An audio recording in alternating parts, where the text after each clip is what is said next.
வணக்கம் மக்களே, மீண்டும் உங்களை சந்திப்பதில் பெருமகிழ்ச்சி. காளிதாஸ் 2. ஸோ காளிதாஸ் 2019 முதல் பகுதி வந்திருந்தது. 7 வருஷம் கழிச்சு செகண்ட் பார்ட் வருது அப்படின்னும் போது ட்ரைலரே ரொம்ப இம்ப்ரெசிவாக கொஞ்சம் அதே அந்த டோன்லேயே அந்த ஃப்ளேவர்லேயே இருந்தது. யூஸ்வலாக இந்த எப்போவுமே இந்த கிரைம் த்ரில்லர்ஸ்க்கான அந்த ஏர்ஜ் வந்து எப்போவுமே இருக்கும். ஸோ நிறைய மக்களுக்கு அது பிடிக்கும். ஸோ காளிதாஸ் 2 எனக்கு அந்த மாதிரி பிடித்த ஒரு படமாக தான் நான் இந்த ஒரு சின்ன எதிர்பார்ப்போட நான் போனேன். இந்த படத்தோட கதை எங்கே ஆரம்பிச்சதுன்னா, முதல் காட்சியிலே வந்து ஒரு பெண் வந்துட்டு தன்னை காப்பாற்ற சொல்லி காவல்துறைக்கு கால் பண்ணி பரத் லைனில் இருப்பார். ஸோ அந்த பொண்ணை எப்படியாவது காப்பாற்றிடணும் அப்படின்ற நோக்கத்தில் அவங்க போவார். அவர் போகும்போது அந்த வீட்டை அடைஞ்சோன்னா 2-3 பேர் இறங்கி விடுவாங்க. எல்லா பேரும் சண்டை போட்டு உள்ளே போய் பார்த்தா அந்த பெண்ணும் அவங்க கணவனும் கொல்லப்பட்டிருப்பாங்க. யார் கொண்டா என்னன்னு வெளியே வரும்போது பார்த்தீங்கன்னா, சாமி ரூமில் வந்துட்டு அந்த அப்பா வந்து அறுவாளோட உட்காந்துருப்பார். ஸோ இதுதான் முதல் காட்சி. ஸோ ஆணவ காப்பாற்ற முடியாமல் போயிடும். ஸோ அப்படியே கட் பண்ண அடுத்து ஒரு அப்பார்ட்மெண்ட்டில் ஒரு குழந்தை வந்து காணாமல் போயிடும். ஒரு நியூ இயர் செலிப்ரேஷன் அன்னைக்கு அந்த குழந்தைக்கு என்ன ஆச்சுன்னு தேட போனால் கொஞ்ச நேரம் கழிச்சு அந்த குழந்தை மர்மமான முறையில் இறந்து ஒரு பெட்டிக்குள்ள அடைக்கப்பட்டு. ஸோ அது முடியறதுக்குள்ளே அடுத்து இன்னொரு பெண் கொல்லப்பட்டிருப்பா. ஸோ இது ஏதோ ஒரு கொலைகாரனோட வேலையா அப்படின்னு சந்தேகத்துக்குரிய ஒரு வக்கீலுக்கு அசிஸ்டண்டாக இருந்தவர் வந்து அவரை அரெஸ்ட் பண்ணுவாங்க. ஸோ அவங்களுக்கு ஒரு பேக்கப் ஸ்டோரி. ஸோ இது எல்லாத்தையும் கனெக்ட் பண்ணி நம்ம பரத் வந்துட்டு இது எப்படி வந்து இது சால்வ் பண்ணுறாரு அப்படின்ற இவங்களோட மேலதிகாரி வர ஐபிஎஸ் ஆஃபீஸர் வர பாவனிச்சு அவங்களுமே அவங்க வந்து இவரை நம்பாமல் டார்ச்சர் பண்ணிட்டே இருப்பாங்க. ஸோ இந்த எல்லா சூழ்நிலையிலும் உண்மையான குற்றவாளி யார், ஏன் அவங்கள கொலை பண்ணாங்க, என்ன நடந்தது அப்படின்றத நம்மளுக்கு கொஞ்சம் த்ரில்லிங்கோட சஸ்பென்ஸோட நல்லாவே ஒரு படம் முழுக்க எண்டு வரைக்கும் நல்ல விதமாக கொண்டு போயிருப்பாங்க. பட் ஒரு சின்ன ஃப்ளாவும் இந்த படத்தில் இருக்குது. அது என்னன்றதை கடைசியில் சொல்கிறேன், வீடியோ ஃபுல்லாக பாருங்கள். ஸோ முதல்ல எனக்கு இந்த படத்தில் பிடிச்சது என்ன அப்படின்னா, பரத் உண்மையிலே பரத்தை பார்க்க ரொம்ப நல்லா இருந்தது. பட் காளிதாஸோட கம்பேர் பண்ணும்போது காளிதாஸ் பாட்டில் ரொம்ப சட்டிலாக ப்ளே பண்ணியிருப்பாரோ அப்படின்னு. ஏன்னா கிட்டத்தட்ட ஒரு 2ஆம் நிலை அதிகாரியாக தான் அவர் இருப்பார். படத்தோட இது வந்து பாவனைக்கு கீழே தான். ஆனால் நடிப்பிலுமே என்னன்னா அந்த ரேஞ்சுக்கு தான் ரொம்ப டவுன் டு எர்த் மாதிரி இது போதும் அப்படின்ற மாதிரி ரொம்ப டவுன் டு எர்த்தாக ரொம்ப சட்டிலாக பண்ணியிருப்பாரு. பட் நல்லா இருந்தது. அந்த அந்த அந்த பதவிக்குரிய தன்கிட்ட என்ன பவர் இருக்குது, தன்னால் என்ன முடியும், அதே மாதிரி அந்த மாதிரி ஒரு நிலையில் உள்ள அதிகாரி, அதாவது முன்னாடி ஒரு பெரிய லைஃப்பில் பெரிய ஒரு ட்ராமா போயிருக்கும். ஸோ அது நிறைய கடந்து வந்திருப்பாரு. அதுக்கு அவருக்கான பேரை நிறைய இடத்துல கெடுத்துருக்கும். ஏன்னா தாமிக்க நடக்கிற தப்பே அதையும் இந்த படத்தோட டைலாக வச்சிருப்பான்.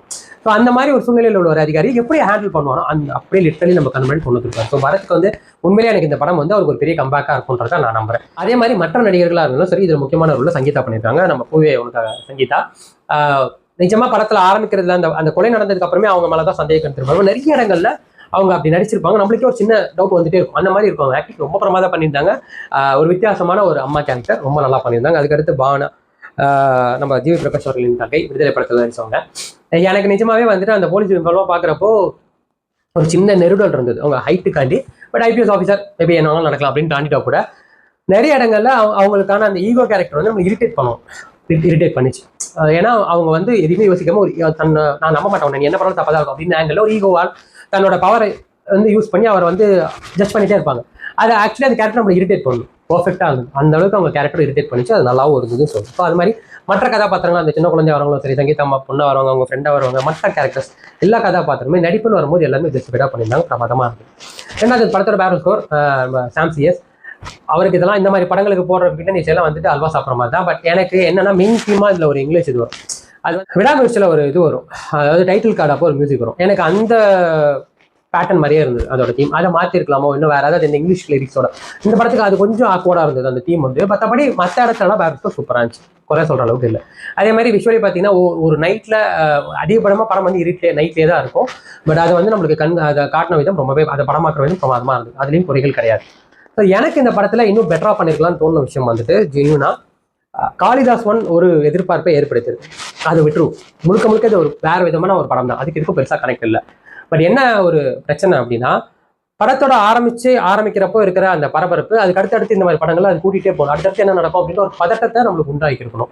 பட் அது ஸ்லோவாக அப்படியே அது கொஞ்சம் கொஞ்சமாக குறைஞ்சி அது அப்பப்போ ஏறுதே ஒழிய நம்மளுக்கு அந்த பரபரப்பை கடைசி வரைக்கும் கொண்டு போகவும் இல்லை. ரெண்டாவது, இவங்களாதான் கொலகாரங்களா இருக்கலாம் அப்படின்னு நம்ம ஜட்ஜ் பண்ணுற மாதிரியும் நிறைய இடங்கள்ல லூப் ஹோல் மாதிரி அவங்கள நம்மள கெஸ் பண்ண விட்டதுமே எனக்கு அந்த பரபரப்பை கொண்டுருச்சோ அப்படின்ற ஒரு ஃபீலும் இருந்தது. மோரோவர் எனக்கு சுத்தமாக எனக்கு இது பிடிக்கல, பயங்கரமா எனக்கு காண்டாச்சு அப்படின்ற ஒரு விஷயம் என்னன்னா, அந்த கொலைகள் எல்லாமே வந்துட்டு பார்த்தீங்கன்னா தற்செயலாக ஒரு முதல் கொலை வந்து சூழ்நிலையால், மற்ற கொலைகள் அடுத்தடுத்து ஏதோ ஒரு காரணத்துக்காக நடக்குது அப்படின்னும் போது அது தெரிஞ்சுதான் நடக்குது. அப்போ அந்த கொலைகாரனை கண்டுபிடிச்ச உடனே அந்த அந்த அந்த கொலைக்கு எல்லாத்துக்கும் ஒரு எண்டு கொடுக்கணும். யூஸ்வலா இந்த மாதிரி படங்கள், அதுவும் ஒரு சின்ன குழந்தை கொல்லப்படுதுன்ற மாதிரி ஒரு கதைகள்லாம் அதை சம்மந்தப்பட்டவங்க தண்டனைக்குரியவர்களா மாத்தி படத்துல காட்டும் போது தான் அதை பார்க்கறவங்களுக்கு ஒரு ஃபில்ஃபில்ஸ் வரும். ஏன்னா இந்த மாதிரி படங்கள் ரொம்ப ரொம்ப ஈஸியா நம்ம ரியல் லைஃபோட கனெக்ட் கொடுத்துரும், பயத்தை ஏற்படுத்திடும். முக்கியமா குழந்தைங்க இருக்கிறவங்க வீட்டுல அந்த பயத்தை ஏற்படுத்திடும். ஸோ அந்த படம் பார்த்து முடிக்கிறப்போ அவன் தண்டிக்கப்பட்டான் அட்லீஸ்ட் படத்துலயாது அந்த மாதிரி காட்டும் போது தான் ஒரு அந்த உள்ளுணர்வு வந்துட்டு அந்த நடுக்கத்திலேருந்து பயத்திலேருந்து ஒரு நம்பிக்கையை ஏற்படுத்தும். யூஸ்வலா சினிமா அதை தான் பண்ணணும். இப்போ திரும்பி ஓப்பன் எல்லாம் நீங்க கொடுப்பானா நல்ல விதத்துல ஓப்பன் கொடுங்க, நீங்க இப்படி வேணா நினைச்சுக்கோங்க, அது வேற. பட் இந்த மாதிரி இந்த மாதிரி ஒரு படம் எடுக்கிறப்போ அது ஒரு ரியல் லைஃபோட ஈஸியா கனெக்ட் ஆகக்கூடிய ஒரு ரொம்ப ரொம்ப சென்சிட்டிவான ஒரு விஷயம் படமா எடுக்கிறப்போ அந்த அந்த படத்துக்குரிய கிளைமேக்ஸை கொடுக்கணும். அந்த நீ என்ன வேணாலும் காட்டு, நீ அந்த அந்த மாதிரி ஒரு அந்த கொலகாரன்ட்ட மாட்டி ஹீரோ செத்ததா கூட காட்டு, ஆனா அது ஒரு ஃபினிஷ் கொடு. அவன் ஓடிட்டான், அவனை ஹீரோவை கொண்டுட்டு அவன் எங்கேயோ தப்பிச்சிட்டான், அவன் எங்கேயோ ஒரு இடத்துல இருக்கான், ரொம்ப ஆபத்தான இந்த இடத்துல இருக்கான், நீங்க ஜாக்கிரதையா இருங்க சொல்லு, பரவாயில்ல, ஆனா ஃபினிஷ் பண்ணு. இந்த மாதிரி படங்களுக்கு ஓப்பன் கிளைமேக்ஸ்லாம் தேவையில்லை. அங்க என்ன நடக்குதுன்னு லிட்ரலி நான் பார்த்த தியேட்டர்ல ஸ்கிரீன் பிளாக் ஆகிற வரைக்கும் மக்கள் இருந்தாங்க. அதுக்கு காரணம் படம் நல்லா இருக்கு வா அப்படி கிடையாது, ஏதோ ஒன்று காட்டுவேன், அவனை நீ ஏதோ ஒன்று பண்ணுவான், அந்த கொலகாரனுக்கான தண்டனை ஏதோ கிடைக்கும், அதை நீ ஏதோ செய்ய போற அப்படின்னு ஒரு எதிர்பார்ப்பு, ஒரு ஃபினிஷ் எதிர்பார்த்தாங்க மக்கள், ஒரு டாட். ரியல் லைஃப்ல நம்ம சந்திக்கிற நிறைய நம்ம தினமும் இந்த இப்போ உள்ள சூழல பேப்பர் எடுத்தாலே கொள்ள ஏகப்பட்ட விஷயங்கள். இந்த படத்துலயும் கஞ்சா வச்சுல என்ன நடக்குதெல்லாம் காட்டியிருப்பாங்க. ஸோ அந்த மாதிரி ஒரு விஷயத்துக்கு அவனுக்கான அந்த தண்டனை அதுலயாவது கிடைக்கணும், நிஜத்துலதான் கிடைக்க வாய்ப்பு இல்லாம இருக்கு. படத்துலயாவது அவனுக்கான தண்டனை அவனுக்கு கிடைக்கணுன்ற மாதிரி ரைட்டிங் எழுத உங்களுக்கு என்ன பிரச்சனை? அட்லீஸ்ட் அதை பாக்குறப்பயாவது மக்கள் வந்துட்டு இந்த மாதிரி நடந்தா இந்த மாதிரிலாம் நம்ம பண்ணலான்றதுக்கான ஒரு யூகமாவது ஒரு நம்பிக்கையாவது ஏற்படுத்தணும். அப்படின்னு கிடையாது. ஓப்பன் கிளைமேக்ஸ் கொடுத்துருப்பாங்கலாம் லிட்ரலி எரிச்சலாச்சு. எனக்கு இந்த படத்துல ஃபர்ஸ்ட் ரைட்டிங்னா கிளைமேக்ஸ் தான். நீ என்ன சொல்ல வர அந்த அந்த மொமெண்ட் வரைக்கும் ரொம்ப அழகான ரைட்டிங் இருக்கும், பர்ஃபெக்டான நிறைய ட்விஸ்டோட ரொம்ப அழகான ரைட்டிங். நான் நிஜமா லிட்டரலி எதிர்பார்த்தேன் கிளைமேக்ஸ் வந்து ஒரு எண்டு கார்டு இன்னும் நடக்க அவனுக்கு என்ன ஆகுதுன்னு அப்படியே அந்த அவங்க ரெண்டு பேரும் பார்ப்பாங்க, ஒருத்தர் அப்படியே அந்த அந்த கொலகாரம் பார்த்து சிரிச்சோன்னா அப்படியே அந்த ட்ரோன் மேலே பறக்கும். உண்மையிலேயே நிலவுக்கு போயிடுச்சு கூட, அந்த ஹைட்டுக்கு போயிடும். ஓவரால காளிதாசனுக்கு எந்த அளவுக்கு பிடிச்சிருந்தேன்னு பார்த்தீங்கன்னா 100% நான் 65 கொடுப்பேன். ஒரு நல்ல படைப்பு படமா பார்க்குறப்போ அன்டில் த கிளைமேக்ஸ் ஒரு நல்ல படைப்பு. உங்களுக்கு காளிதாஸ் பிடிச்சிருந்ததுன்னா காளிதாஸ் நல்லபடியாக தியேட்டரில் போய் கண்டிப்பாக பாருங்க, ஒரு நல்ல படிப்பு ஃபீல் பண்ண மாட்டீங்க. தொடர்ந்து மக்களுக்கு இந்த மரத்தோட நல்ல திரைப்படம் நல்ல சந்திக்கிறேன். ராஜன் இது நமஸ்காரம்.